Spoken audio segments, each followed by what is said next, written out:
What's going on, everyone? My name is Realtor Joe Samona, and thanks for tuning in to this episode of Your Cup of Joe. Oftentimes, we think about architecture, building, and how they collaborate together. And if someone is the jack of both trades, today I'm honored to have a guest on who I've known for a very long time, who's very near and dear to me and to my family. If you want to introduce yourself, John, and tell everyone what you do. Hi, my name is John Gumma from Gumma Group. I am the principal of Gumma Group, which is a design build firm. Been doing this for since 1997. I don't even know how many years that is these days, but yeah, that's where we're at. You've been doing it since 97. That's 27 years. Yeah, no, not 27. Yeah, no, 97, 27. we're in 24. Yeah, 27 years. Okay, yeah. Wow. I didn't know you've been doing it that long. It definitely shows in your work and in your work ethic and in your dedication to your clients. So I know all your clients will definitely appreciate that. John, as I understand it, you are not only a builder, but you are also an architect. Is that correct? Yes. So my firm is a design build firm, which we are a full service architectural services, full MEPs, mechanical, electrical, plumbing, engineering services, and structural engineering services, which we all have. We have our staff that are all PEs, professional engineers. We also have architects on staff that are registered licensed architects. Wow. So what did your firm start doing first? Did you get into the building aspect or the architecture aspect? What did you get into first? Well, I went to school for architecture and started off with design. And when I started off, I was doing a lot of commercial tenant space build outs, commercial new developments, retail centers. Back in the days was very popular with laundromats. That's where we started, and that's how I started. And then it grew, and my parents wanted to build a house, so I designed their house, and I said, let me experience building, and I started building it, and that's where it all took off at. That was your first build job, your parents' house? Correct. I remember walking in there shortly after they had finished building it, and I said, this is amazing. I said, whoever did this did an amazing job. And I remember, them saying that you did it, but I didn't realize that was your first job. So for such an amazing job, being on your first experience, that's remarkable. What do you like doing more now? Do you like doing more commercial, more residential, or does it just depend? And what would sway you one way or another?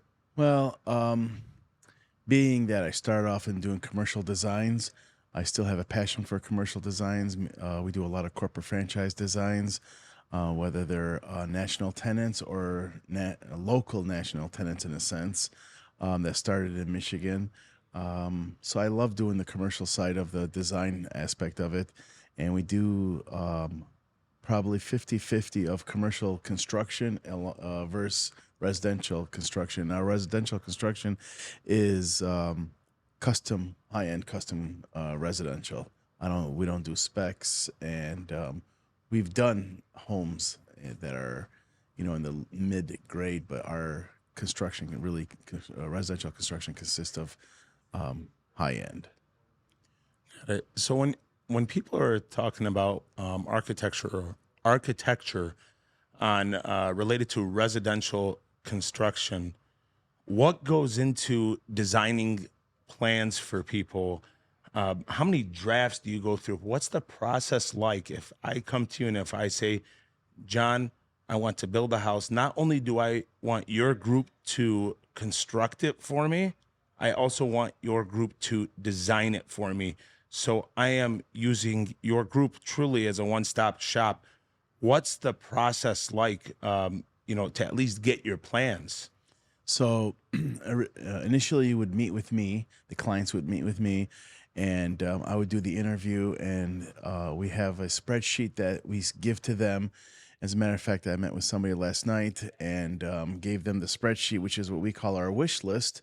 and they tell me how many bedrooms, how many bathrooms, how many square feet, the ceiling heights, any special architectural features.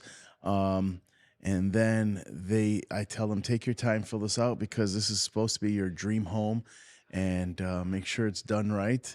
And they come back usually a few days later with their spreadsheet, and from there we just start initiating the designs with one of my staff and myself.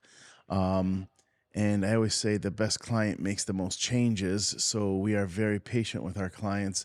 I don't try to rush them out and make any change needs to be thought of, and we discuss every aspect of it. Try to visualize the design by walking through the front door and explaining to them.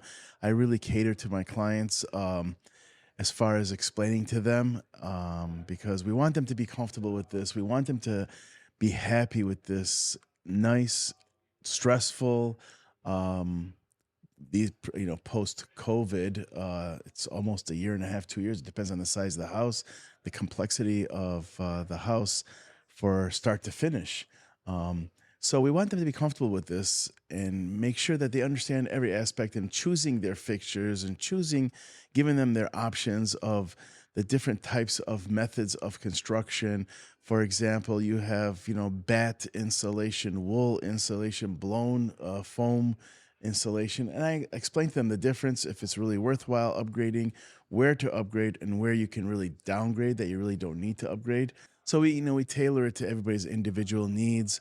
um, People like special characteristics, people want bigger windows or certain things that they really require. We work around that. Some people, when they design a house, they design it around one thing, and that one thing could be the stairs. I want these beautiful, magical, floating glass stairs. That's the main focal point. From there, and everything else is developed from that point. Got it. Well, that's a lot of great information.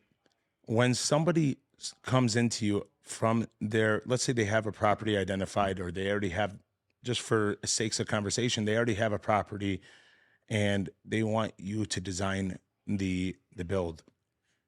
Is there average time on how long it takes from start your initial meeting to the completion of the plans only? The plans only, I would say depends. Ready for a submittal for bids and permits to the city. Typically monthish, month and a half. It depends on the size of the house. It depends if we're getting along and we're clicking as far as they give me their wish list. I understand it, and we give them their design, and the feedback is really well. Then it goes pretty quick. Um, the start to finish on a designing of a house is not that easy.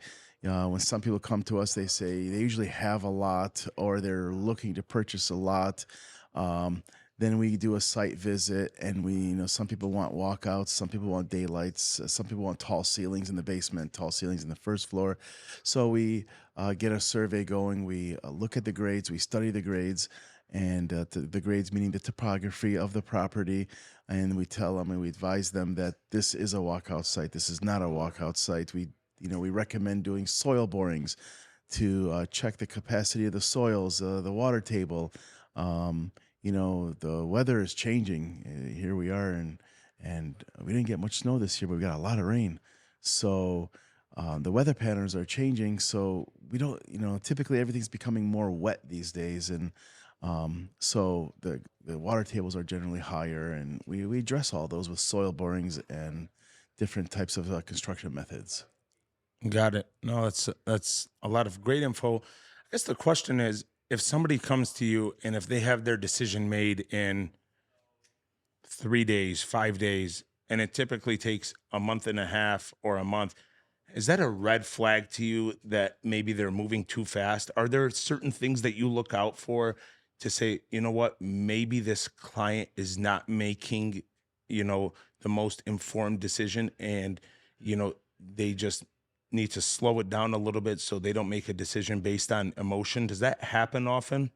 Yeah, we try to slow them down because, like I said, you really don't want to rush this because you don't want to make mistakes. Mistakes cost time and money, and I try to explain every move, every moving part, every purchase. to them, so they understand what they're getting themselves into. Some people like the higher end plumbing fixtures, or like the higher end slabs and countertops and Cristallo. They want to backlight the countertops, or they want certain things. These days it's all about everything taller and bigger. 8 foot tall doors, solid wood doors, stained doors, paint doors. We explain all that with them, so we try to slow them down so that when you go into the design phase, it's all documented. And yeah, they can make changes, but you just want to run with it at that point. Sure. And obviously, you have all the contacts, whether it be countertops or whatever it may be. You have the contacts where you can arrange that for the clients, right? They're not going out there looking for somebody that sells countertops. Correct. Yeah, we give them a list of our trades that we are preferred vendors with, and our preferred vendors, and we let them go there, and they feel comfortable, and they meet with the representative of that company, and they educate them again as well. And sometimes clients come to us and say, "Oh, my brother's sister's husband does electrical." No problem. We'll entertain that. You don't have to use our guys. Um, we just want to make sure that everybody's licensed and insured and is, interviewed with us, because we are taking their responsibility of their craftsmanship, and they're falling under our permit. You talk about custom homes. Custom is not necessarily defined by the size, but by the build and the finishes. Would that be a fair statement? Correct. You get to pick and choose everything that goes in the house. So you are a little more involved with us. We're not a spec home builder, or we're not I don't know if there's a word for it, where you just build a house and here's your five samples of tile, here's your four samples of doors, here's your 10 samples of hardware. You have unlimited resources with us. Your company would build and design for example, 3,000 square foot house. So again, size is not the only factor. It's the fact that they have to understand that it's a custom build. Everything is going to be custom. Yes, if they want to say, okay, I want the layout to be similar to this or this, sure. But you're not duplicating everything. Otherwise, that's not custom. So size doesn't matter as far as, what size you would. Correct. Size does not matter, and custom doesn't necessarily mean high end either. It could No, be absolutely. any price range you want. It's your house. Um, so we just give you what you want. Absolutely. No, that's definitely true. So a lot of people are pretty familiar with going into a subdivision where they may be developing, you know, 80 homes, 100 homes with a national builder. What flexibility, if you can share with the people listening or watching, what flexibility do they have with working with your group as far as the architecture and the design stage? What flexibility do they have versus working with a national builder? Well, working with a national builder, you're restricted to your selections because they only allow X amount of, like we said, floor tile, or you have to pick these different five countertops, or we only have two countertop or cabinet vendors. So they're restricted by their selections. With us, our team, you have resources of high end, low grade, mid grade, whatever you want, and we have all those at our resources, and that you can choose, and that'll be totally up to you as far as who you choose. We make the intro, and from there you get to choose whoever you want to do. Sure. How do you collaborate, and how do you and realtors work together? Realtors are used to, in some situations, registering their clients with the builder. How do you two work together? Well, we have a lot of realtors, including yourself, that refer a lot of work to us, and we have to represent the referral. So, when somebody refers a project to us, or an owner or a house, I don't want that person going back to you and say, "Hey, Joe, man, who did you send me? This guy's not the greatest, or he's slow, or he's a poor communicator, or whatever." So we truly respect the fact that, at least you're going out of your way to think of us and refer us. So we want to represent it well. there's, the realtors refer us. Sometimes they just call me out of the blue and say, hey, I want you to look at this lot. This owner wants to buy it, but he wants to put a 3,000 square foot house, or they want a walkout, or they want a daylight. I do all that for, the referrals as a friendship to them. And I go out there and I look at it and I spend some time on it, and I have some sketches to say, yeah, this is worth it. Go ahead. You can do this here, purchase it. Or no, you can't get a walkout on this site. I don't recommend it. Or high water tables for whatever it may be. So yeah, we hold their hands in the preliminary stage, and we spend time with it. And it's, something that we do because all we have is, our referral base. So we don't look for the dollar, or I'm not going to say, oh, I need X amount of dollars to do the investigating. No, we just do that as a courtesy, because you think of us and we think of you. And that's something great to have in your back pocket. It's like, I like what you said about you don't count the dollar, because I'm the same way. I don't count the dollar because I want to know that I was able to help somebody, but I want to know that truly, if I need their assistance, they're going to be able to help me. Johnny, before we wrap up, does your company also provide landscaping services? Yes, we don't personally provide landscaping services, but we refer you to one of our preferred landscapers. Typically, we just get our final grade done for a C of O, and unless the owner tells us, hey, I want you to do the landscape too, then we include that in our package. But everything with us is a la carte, so it doesn't matter.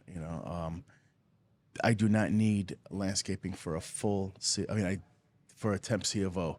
It depends on the time of the year. If it's like this time of the year, you're completing a project and you can't put landscape in, so you'll bond it with a temporary C of O, and then come spring, you can continue with your project and get your landscaping done for a full C of O.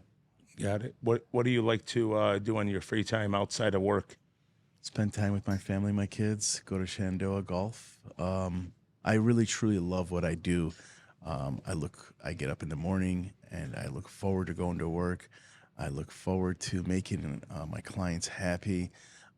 Funny story, when I was younger, everybody, wants to go to medical and stuff like that. I don't like that side of the business. I don't care for it. And, I tell people, why should I be a doctor? I'm going to go drive by the cemetery and say, that was my patient. When I'm with my kids, we drive around. I say, oh, I did that. That's my project. I did that. That's our client. So to me, that's very, it's rewarding, because then I'm proud of what I do, and I want my kids to be proud, and I don't want them doing what I do. I want them to be bigger and better than me, like, as every parent does. Like when I started doing this, my dad, who was kind of like my mentor in this, we built our store, and I was around it all the time. I loved it. And then my dad built a shopping center. I was around that and I loved it. And I just like doing things like that. And, to this day, just everything, our projects are mostly still there. I mean, that definitely goes to speak on your character, the fact that you want your kids to do better than you. And look, you have to be passionate about what you do. Otherwise, if you don't enjoy it, you're not going to put that drive and ambition, and you maybe not as successful. So it definitely goes to speak, to your character, to your hard work ethic, and to your drive. I don't think there's ever been a single time where you haven't called me back if it was just for a simple question within, minutes, if you can.